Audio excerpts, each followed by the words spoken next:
todo el día. Sentados en el patio de un banco, estaban los cuatro hijos idiotas del matrimonio Mazzini Ferraz. Tenían la lengua entre los labios, los ojos estúpidos y volvían la cabeza con la boca abierta. El patio era de tierra, cerrado al oeste por un cerco de ladrillos. El banco quedaba paralelo a él, a 5 metros, y allí se mantenían inmóviles, fijos los ojos en los ladrillos. Como el sol se ocultaba tras el cerco al declinar, los idiotas tenían fiesta. La luz encendecedora llamaba su atención al principio, poco a poco. Sus ojos se animaban, se reían, al fin, estrepitosamente, congestionados por la misma hilaridad ansiosa, mirando el sol con alegría bestial, como si fuera comida. Otras veces, alineados en el banco, zumbaban horas enteras imitando el tranvía eléctrico. Los ruidos fuertes sacudían a sí mismos su inercia y corrían entonces, mordiéndose la lengua y mugiendo alrededor del patio. Pero casi siempre estaban apagados en un sombrío letargo de idiotismo y pasaban todo el día sentados en su banco, con las piernas colgantes y quietas, empapando de glutinosa saliva el pantalón. El mayor tenía 12 años y el menor 8. En todo su aspecto sucio y desvalido se notaba la falta absoluta de un poco de cuidado maternal. Esos cuatro idiotas, sin embargo, habían sido un día el encanto de sus padres. A los 3 meses de casados, Mazzini y Berta orientaron su estrecho amor de marido y mujer y marido hacia un porvenir mucho más vital, un hijo. Qué mayor dicha para dos enamorados que esa honrada consagración de su cariño libertado, ya de vil egoísmo, de un mismo y mutuo amor, de sin fingir ninguno, y lo que es peor, para el amor mismo, sin esperanzas posibles de renovación. Así lo sintieron Mazzini y Berta, y cuando el hijo llegó a los 14 meses de matrimonio, creyeron cumplida su felicidad. La criatura creció bella y radiante, hasta que tuvo año y medio. Pero en el 20º mes sacudieronlo una noche de convulsiones terroríficas. Y a la mañana siguiente no conocía más a sus padres. El médico lo examinó con esa atención profesional que está visiblemente buscando la causa del mal en las enfermedades de los padres. Después de algunos días, los miembros paralizados recobraron el movimiento, pero la inteligencia, el alma, aún el instinto, se habían ido del todo. Había quedado profundamente idiota, baboso, colgante, muerto para siempre sobre las rodillas de su madre. Hijo, mi querido hijo, sollozaba esta sobre aquella espantosa ruina de un primogénito. El padre desolado acompañó al médico afuera. A usted se le puede decir, creo que es un caso perdido. Podrá mejorar, educarse en todo lo que le permita su idiotismo, pero no más allá. Sí, sí, asentía Mazzini. Pero dígame, ¿usted cree que es herencia qué? En cuanto a la herencia paterna, ya le dije que creía cuando vio a su hijo. Respecto a la madre, hay allí un pulmón que no sopla bien. No veo nada más, pero hay un soplo, un poco ruido. Vale, examinar bien. Con el alma destrozada de remordimiento, Mazzini ni redobló el amor a su hijo. El pequeño idiota que pagaba los excesos del abuelo tuvo asimismo que consolar, sostener sin tregua a Berta, herida en lo más profundo por aquel fracaso de su joven maternidad. Como natural, el matrimonio puso todo su amor en la esperanza de otro hijo. Nació este, y su salud y limpidez de risa reincidieron el porvenir extinguido. Pero a los 10 u 8 meses las convulsiones del primogénito se repetían y al día siguiente amanecía idiota. Esa vez los padres creyeron en honda desesperación, luego su sangre, su amor estaban malditos, su amor sobre todo, su amor. 28 años él, 22 ella, y toda su apasionada ternura no alcanzaba a crear un átomo de vida normal. Ya No pedían más belleza e inteligencia como el primogénito, pero un hijo como todos.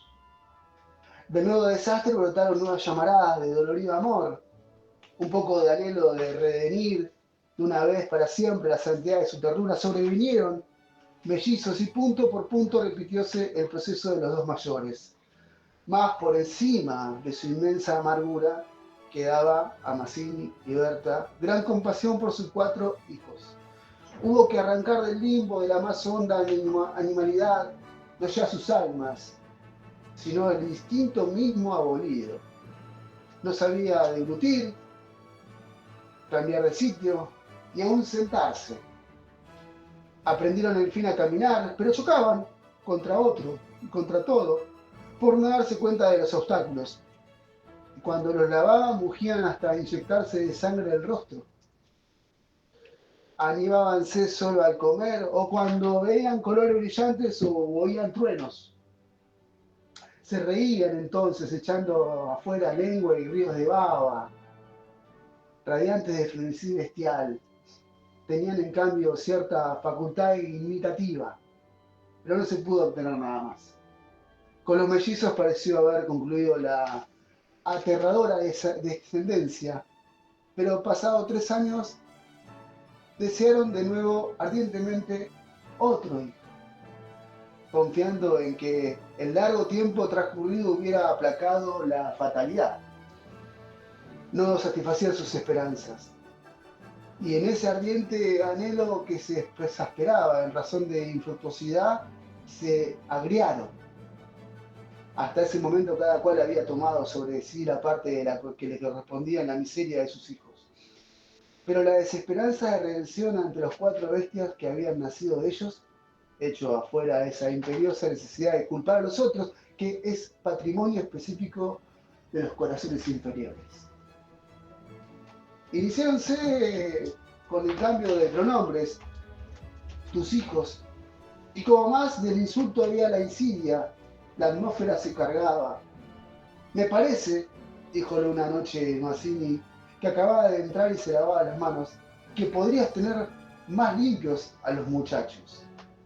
Berta continuó leyendo como si no hubiera oído. Es la primera vez, repuso al rato, que te veo inquietante por el estado de tus hijos.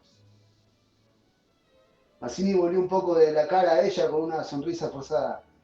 De nuestros hijos, me parece. Bueno, de nuestros hijos. ¿Te gusta así? Alzó ella los ojos. Esta vez Mazzini se expresó claramente. Creo que no vas a decir que yo tengo la culpa, ¿no? Ah, ¿no? Se sonrió Berta muy pálida. Pero yo tampoco, supongo. No faltaba más, murmuró. ¿Qué no faltaba más? Que si alguien tiene la culpa no soy yo, entiéndelo bien. Eso es lo que te quería decir. Su marido la miró un momento con brutal deseo de insultarla. Dejemos, articuló secándose por fin las manos. Como quieras, pero si quieres decir, Berta, como quieras. Este fue el primer choque y le sucedieron otros. Pero en las inevitables reconciliaciones sus almas se unían con doble arrebato y locura por otro hijo. Nació así una niña. Vivieron 2 años con la angustia a flor del alma, esperando siempre otro desastre. Nada acaeció sin embargo, y los padres pusieron en ella toda su complacencia, que la pequeña llevaba a los más extremos límites del mismo y la mala crianza. Si aún en los últimos tiempos Berta cuidaba siempre de sus hijos, al nacer Bertita olvidóse casi del todo de los otros. Su solo recuerdo la horrorizaba como algo atroz que la hubiera obligado a cometer a Mazzini, bien que en menor grado pasábale lo mismo. No por eso la paz había llegado a sus almas. La menor indisposición de su hija echaba ahora afuera con el terror de perderla. Los rencores de su descendencia podrida habían acumulado hiel sobre tiempo para que el vaso no quedara desentendido, y al menor contacto el veneno se vertía afuera. Desde el primer disgusto en posicionarse habíanse perdido el respeto, y si algo o el hombre se siente arrastrado con cruel fruición es cuando ya se comenzó a humillar del todo a una persona. Antes se contenían con la mutua falta de éxito. Ahora que este había llegado, cada cual, atribuyéndole a sí mismo, sentía mayor la infamia de los 4 engendros que el otro había esforzado a crear. Con estos sentimientos no hubo ya para los 4 hijos mayores afectos posibles. La sirvienta los vestía, les daba de comer, los acostaba con visible brutalidad, no los lavaba casi nunca, pasaban casi todo el día sentados frente al cerco, abandonados de toda remota caricia. De este modo, Bertita cumplía 4 años y esa noche resultó de las golosinas que era a los padres absolutamente imposible negarle. La criatura tuvo algún escalofrío y fiebre, y el temor a verla morir o quedarse idiota tomó a reabrir la eterna llaga. Hacía 3 horas que no hablaban, y el motivo fue, como siempre, los fuertes pasos de Massini. ¡Mi Dios! ¿No puedes caminar más despacio? ¿Cuántas veces? Bueno, es que no me olvido. Se acabó, no lo hago más, a propósito. Ella se sonrió desdeñosa. No te creo, no te creo nada. Ni yo jamás te hubiera creído tanto a ti. Disipilla. ¿Qué? ¿Qué dijiste? Nada. Si te oí algo. Mirá, no sé lo que dijiste, pero te juro que prefiero cualquier cosa a tener un padre como el que has tenido tú. Massini se puso pálido. Al fin, murmuró con los dientes apretados. Al fin, víbora, has dicho lo que querías. Sí, víbora, sí, pero yo he tenido padres sanos. ¿Oyes? Sanos. Mi padre no ha muerto de delirio. Yo hubiera tenido hijos como los de todo el mundo. Esos son hijos tuyos, los 4 tuyos. Massini explotó a su vez. Víbora tísica. Eso es lo que te dije, lo que te quiero decir. Pregúntale al médico, ¿quién tiene la mayor culpa de la meningitis de tus hijos? Mi padre a tu pulmón picado, víbora. Continuaron cada vez con mayor violencia hasta que un gemido de Bertita selló instantáneamente sus bocas. A la 1 de la mañana la ligera indigestión había desaparecido y como pasó fatalmente con todos los matrimonios, jóvenes que se han amado intensamente, una vez siquiera la reconciliación llegó tanto, más efusiva como hiriente, fueron los agravios. Amaneció un espléndido día y mientras Berta se levantaba escupió sangre. Las emociones y la mala noche pasada tenían sin duda gran culpa. Massini la retuvo abrazada a largo rato y ella lloró desesperadamente, pero sin ninguno que atreviera a decir una palabra. A las 10 decidieron salir después de almorzar. Como apenas tenían tiempo, ordenaron a la sirvienta que matara una gallina. El día siguiente había arrancado a los idiotas de su banco, de modo que mientras la sirvienta degollaba en la cocina al animal, desagrándolo con parsimonia, Berta había aprendido de su madre este buen modo de conservar fresca la carne, creyó sentir algo como respiración tras ella. Volvióse y vio a los 4 idiotas con los hombros pegados uno a otro, mirando estupefacto la operación. Rojo, rojo. Señora, los niños están aquí, en la cocina. Berta llegó, no quería que jamás pisaran allí, y ni aún en estas horas de pleno perdón, olvido y felicidad reconquistada, podía evitarse esa horrible visión, porque naturalmente, cuanto más intensos eran los raptos de amor a su marido e hija, más irritado era su humor por los monstruos. ¡Que salgan! María, échalos, te digo, échalos. Las 4 pobres bestias, sacudidas brutalmente empujadas, fueron a dar a su banco. Después de almorzar, salieron todos. La sirvienta fue a Buenos Aires y el matrimonio a pasear por las quintas. Al bajar el sol volvieron, pero Berta quiso saludar un momento a su vecina de enfrente. Su hija escapóse enseguida a casa. Entretanto, los siguientes no se habían movido en todo el día de su banco. El sol había traspuesto ya el cerco, comenzaba a hundirse, y ellos continuaban mirando los ladrillos más inertes que nunca. De pronto, algo se interpuso entre su mirada y el cerco, su hermana. Cansada de 5 horas paternales, quería observar por su cuenta, detenida al pie del cerco, miraba pensativa la cresta. Quería trepar esa fondada, recurrió entonces a un cajón de querosén. y su instinto topográfico hizole colocar vertical el mueble, con lo cual triunfó. Los cuatro idiotas, la mirada indiferente, vieron cómo su hermana lograba pacientemente dominar el equilibrio y cómo en puntas de pie apoyaba la garganta sobre la orquesta del cerro. Entre sus manos tiritantes, vieronla mirar a todos lados y buscar apoyo con el pie para alzarse más. Pero la mirada de los idiotas se había animado, una misma luz insistentemente estaba fija en sus pupilas. No apartaba los ojos de su hermana, mientras creciente sensación de gula bestial iba cambiando cada línea de sus rostros. Lentamente avanzaron hacia el cerco.